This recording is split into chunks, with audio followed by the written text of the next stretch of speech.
Assalamualaikum warahmatullahi wabarakatuh. Halo semuanya, nama aku Agisna Julia. Aku merupakan mahasiswa Universitas Pembangunan Negeri Veteran Jakarta. Aku dari D3 Keperawatan dan NIM aku 25 10 70 10 12. Di video kali ini, aku akan menceritakan kisah seorang perawat muslimah pertama dalam sejarah Islam. Pada zaman Rasulullah Shallallahu Alaihi Wasallam, seorang perawat muslimah pertama dalam sejarah Islam, perawat muslimah tersebut bernama Rufaidah Al-Aslamiyah. Ia mendedikasikan hidupnya untuk memberikan sentuhan kemanusiaan dan perawatan bagi mereka yang membutuhkan. Rufaidah Al-Aslamiyah adalah termasuk perempuan yang berpengaruh di masa Rasulullah. Peranannya sangat penting, karena ia berani mendedikasikan hidupnya dalam perang-perang besar untuk menyelamatkan mujahid yang terluka. Kebutuhan akan peran ahli kesehatan lebih tinggi ketika terjadi peperangan, karena dalam peperangan tersebut menimbulkan banyak korban jiwa. Oleh karenanya ia dijuluki sebagai fidaiyah, yakni berani masuk dalam medan perang untuk menyelamatkan orang yang terluka. Karena jasa yang telah diberikan Rufaidah dalam pengobatan kepada para mujahid Islam sangatlah besar. Lantas bagaimanakah kisah Rufaidah Al-Aslamiyah, sang perawat muslimah pertama dalam sejarah Islam yang ikut berjihad di zaman Rasulullah dengan kemampuannya di bidang medis? Saksikanlah video selanjutnya, karena saya akan menceritakan kisah Rufaidah Al-Aslamiyah. Wanita kaum Ansor itu diperkirakan lahir pada 570 Masehi dan tumbuh besar di Madinah, Arab Saudi. Ayahnya Sa'ad Al-Aslami adalah seorang tabib terkemuka yang sudah terkenal di mana-mana. Rufaidah termasuk orang-orang pertama yang menganut Islam di Madinah. Bersama pada wanita kaum Ansor lainnya, dia berkontribusi untuk menyambut Nabi Muhammad Shallallahu Alaihi Wasallam di Madinah. Islam memasuki Madinah pada tahun 13 kenabian. Rufaidah mengubah metode pengobatan yang diajarkan oleh ayahnya sesuai dengan ajaran agama Islam, yaitu menjadikan tempat pengobatan lebih bersih dan menghilangkan jampi-jampi serta jimat. Mempunyai ayah seorang tabib, Rufaidah yang pandai pun ikut tertarik mempelajari dunia kesehatan. Dia dengan senang hati merawat dan membantu pengobatan orang yang sedang sakit. Keahliannya ini semakin dipertajam dengan menangani banyaknya pasien dengan beragam penyakit. Begitu pula ketika peperangan terjadi, Rufaidah mengabdikan dirinya untuk merawat orang-orang yang terluka.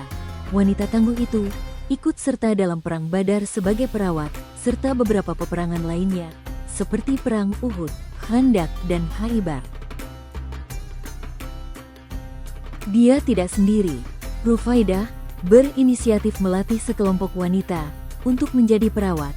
Saat peperangan, Rufaidah memimpin para wanita ini supaya sigap menolong prajurit yang terluka.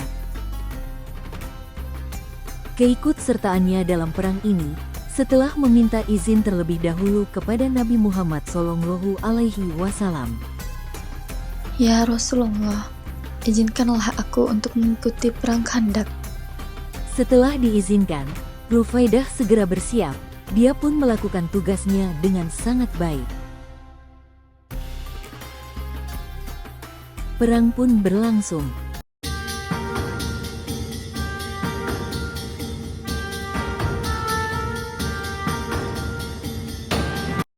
Perang Khandak, Sa'ad bin Mu'adz terluka cukup serius.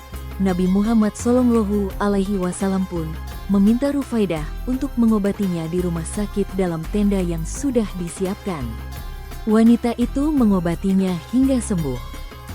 Setelah peperangan usai, perempuan muslim itu melanjutkan kegiatan sosialnya, yaitu menolong pasien yang membutuhkan.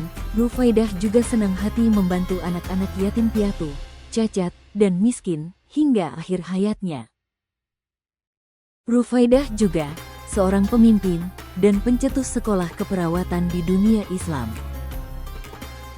Saudariku, kesehatan merupakan salah satu hal yang penting.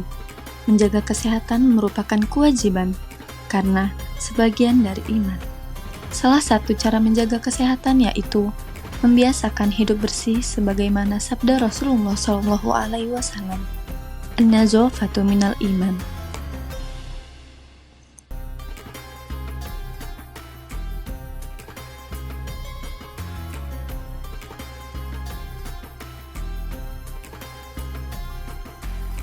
Rufaidah juga merupakan penyokong advokasi mengenai pencegahan penyakit dan pentingnya penyuluhan kesehatan. Rufaidah memberikan nasihat dan mensiarkan agama Islam melalui pengobatannya.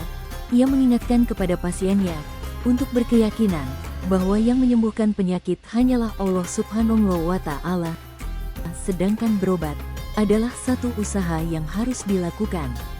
Dari kisah Rufaidah al-Aslamiyah, kita dapat belajar bahwa berjuang untuk dakwah bisa dengan keahlian apa saja. Seperti dari dunia kesehatan, kita dapat memberikan pelayanan demi kesehatan umat. Apabila umat terjaga kesehatannya, maka akan terwujud suatu ketahanan fisik yang kuat, yang dapat mendukung pencapaian dalam suatu keinginan bersama. Akhir hayat Rufaidah tidak diketahui jelas. Satu hal yang pasti, bahwa ia tidak pernah pindah kemanapun. Maka dapat dipastikan bahwa Rufaidah meninggal di kota kelahirannya yaitu Madinah.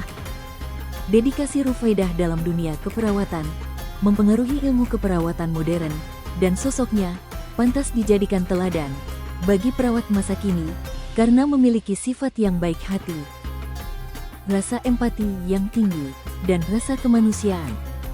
Selain itu, Rufaidah juga terkenal sebagai orang yang dermawan. Semenjak masuk Islam, harta kekayaannya banyak didermakan untuk membantu perjuangan Rasulullah Shallallahu Alaihi Wasallam. Banyak sekali pelajaran yang dapat kita contoh pada diri Rufaidah al-Aslamiyah. Semoga kita sebagai perawat masa kini mampu meneladani sifat dari Rufaidah al-Aslamiyah yang pintar, pekerja keras, tidak mudah putus asa, sabar, ikhlas, dan penuh perhatian dalam menolong orang lain. Mohon maaf apabila terdapat kesalahan dalam penyampaian video ini. Semoga video ini sangat membantu kalian untuk mengetahui dan mengenal perawat muslimah pertama di sejarah Islam. Sekian dari saya. Wassalamualaikum warahmatullahi wabarakatuh.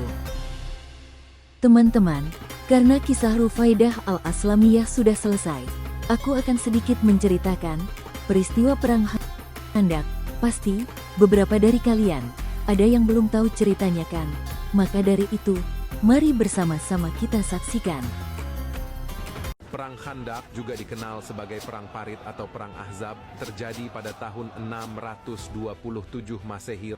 Rasulullah dan 3.000 kaum muslimin di Madinah dikepung oleh 10.000 pasukan koalisi dari berbagai suku.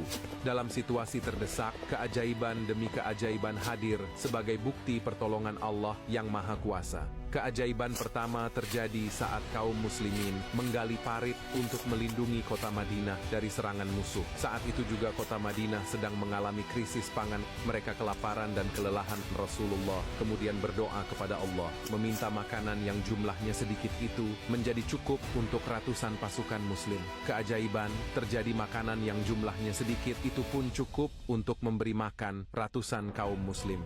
Keajaiban selanjutnya adalah saat menggali, kaum muslimin menemukan batu besar yang tak bisa dipecahkan. Rasulullah lalu memukul batu tersebut 3 kali. Dengan setiap pukulan keluar percikan cahaya. Di setiap percikan cahaya Rasulullah berkata, Persia akan ditaklukkan, Romawi akan dikalahkan, dan Yaman akan berada di bawah kekuasaan Islam.